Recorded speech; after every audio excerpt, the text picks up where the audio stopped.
നടന്ന മാർച്ചായിരുന്നു CPM ജില്ലാ committee ഓഫീസിലേക്ക് നടത്തിയ മാർച്ച്. ബഹു കേന്ദ്രമന്ത്രി ശ്രീ സുരേഷ് ഗോപി MP-യുടെ ഓഫീസിലേക്ക് CPM നടത്തിയ മാർച്ച് അക്രമാസക്തമാവുകയും MP-യുടെ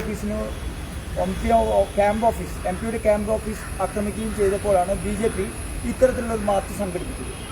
ഈ സമാധാനപരമായ മാർച്ചിനെ പോലീസിലെ ചില ഉദ്യോഗസ്ഥർ അകാരണമായി മർദ്ദിക്കുകയും എന്നെ സംബന്ധിച്ചിടത്തോളം എൻ്റെ തലയിൽ വലിയ രീതിയിൽ അടിക്കുകയും ചെയ്തു.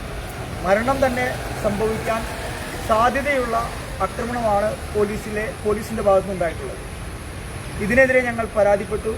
പോലീസ് കമ്മീഷണർക്കും പോലീസിലെ ഉന്നത ഉദ്യോഗസ്ഥർക്കും DIG ഉൾപ്പെടെയുള്ള ഉന്നത ഉദ്യോഗസ്ഥർക്കും മനുഷ്യ അവകാശ കമ്മീഷനും DGP-ക്കും ഞങ്ങൾ പരാതി കൊടുത്തു. ആ പരാതിയുടെ അടിസ്ഥാനത്തിൽ പ്രാഥമിക അന്വേഷണ റിപ്പോർട്ട് കൊടുക്കുവാൻ ഞങ്ങളെ വിളിപ്പിച്ചിരുന്നു. അതിനുള്ള പ്രാഥമികമായിട്ടുള്ള ഞങ്ങളുടെ മൊഴി പോലീസ് രേഖപ്പെടുത്തിയിട്ടുണ്ട്. തുടർന്ന് ഞങ്ങൾ പോലീസിൻ്റെ ഭാഗത്തുനിന്ന് നീതിയുക്തമായ ഒരു നടപടി പ്രതീക്ഷിക്കുന്നു. നടപടി ആ രീതിയിൽ എടുക്കുമെന്നുള്ള ഒരു വിശ്വാസത്തിലാണ് ഞങ്ങളുള്ളത്. ഇല്ലെങ്കിൽ എങ്ങനെ പ്രതികരിക്കണം എന്നുള്ളത് പാർട്ടിയുമായി ആലോചിച്ച് അതനുസരിച്ചുള്ള തീരുമാനം ഉണ്ടാകും. ആരാണ് ഈ തലയ്ക്ക് അടിച്ചതെന്നുള്ള കാര്യത്തിൽ വല്ല വ്യക്തത വന്നിട്ടുണ്ടോ? പോലീസിലെ ഉദ്യോഗസ്ഥനാണ്. പക്ഷെ നമുക്ക് അദ്ദേഹത്തെ കണ്ടാൽ തിരിച്ചറിയാത്ത വിധം മാസ്കും ഹെൽമറ്റും ധരിച്ച് ഉള്ളൊരു ഉദ്യോഗസ്ഥനാണ്.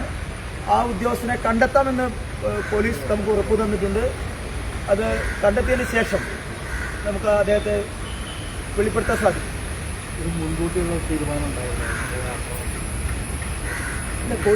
പോലീസ് മുൻകൂട്ടി അത്തരത്തിലൊരു തീരുമാനമുണ്ടെന്ന് തോന്നിക്കുന്ന ഒന്നല്ല. പക്ഷേ ഞങ്ങൾ വലിയ രീതിയിലുള്ള ഈ മാർച്ചിൽ ഞങ്ങൾ എത്തിയ സമയത്ത് ന്യായമായ രീതിയിൽ അവിടെ പ്രവർത്തകരെ സമാധാനപരമായി ആ മാർച്ചിനെ ഞങ്ങൾ അഭിസംബോധന ചെയ്യാൻ നിൽക്കുന്ന സമയത്താണ് ഒരു ഉദ്യോഗസ്ഥൻ ആക്രമിച്ചത്.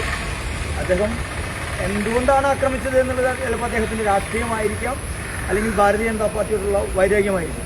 ഈ അടിക്കുന്നതിന് തൊട്ട് മുന്നേ അദ്ദേഹത്തിന് ചെവിയിൽ മറ്റാരോ വന്ന് സംസാരിക്കുന്നതായിട്ട് കാണുന്നുണ്ട്. അപ്പോൾ അത് എന്തെങ്കിലും സംശയം ഉണ്ടാവും? അല്ല, ആ ഗൂഢാലോചനയെ കുറിച്ച് പോലീസ് അന്വേഷിക്കാമെന്ന് പറഞ്ഞിട്ടുണ്ട്. അന്വേഷിക്കും.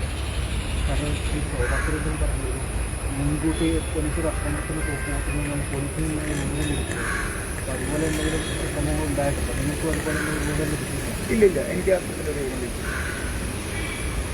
ഇതൊക്കെ കൂടാലോചന തന്നെയാണല്ലോ. കൂടാലോചന സ്ഥലത്തിലാണ്ട് പെട്ടെന്ന് ഇങ്ങനെ ഒരു ആക്രമണം ഉണ്ടാവും. ഒരു മാർച്ച് വന്ന് വളരെ സമാധാനപരമായി ജനാധിപത്യ രീതിയിൽ ഒരു മാർച്ച് അവിടെ നടന്നുകൊണ്ടിരിക്കുമ്പോൾ ഒരു പ്രകോപനവും കൂടാതെ പ്രവർത്തകരോട് സംസാരിച്ചുകൊണ്ടിരിക്കുന്ന ജില്ലാ അധ്യക്ഷനെ അടിച്ചതിന് പിന്നിൽ തീർച്ചയായിട്ടും ഗൂഢാലോചനയുണ്ട്. ആ ഗൂഢാലോചനയും ഞങ്ങൾ DGP-ക്കും DIG-ക്കും സിറ്റി പോലീസ് കമ്മീഷണർക്കും കൊടുത്ത പരാതിയിൽ ആ ഗൂഢാലോചനയെക്കുറിച്ചും അന്വേഷണം ആവശ്യപ്പെട്ടിട്ടുണ്ട്. ഇന്ന് സിറ്റി പോലീസ് കമ്മീഷണർ ഇപ്പോൾ ഒരു പ്രിലിമിനറി എൻക്വയറിക്ക് ഉത്തരവിട്ടിരിക്കുകയാണ്. ഞങ്ങൾ നിങ്ങളിലൂടെ അത് പുറത്തുവിടുകയാണ്. City police commissioner, Thrissur city police commissioner ഈ സംഭവത്തിൽ ഒരു പ്രിലിമിനറി എൻക്വയറിക്ക് ഉത്തരവിട്ടിരിക്കുകയാണ്. ആ ഉത്തരവിന്റെ അടിസ്ഥാനത്തിലാണ് ഇന്ന് ആരാധനായ ജില്ലാ അധ്യക്ഷന്റെ മൊഴി രേഖപ്പെടുത്തിയിരിക്കുന്നത്.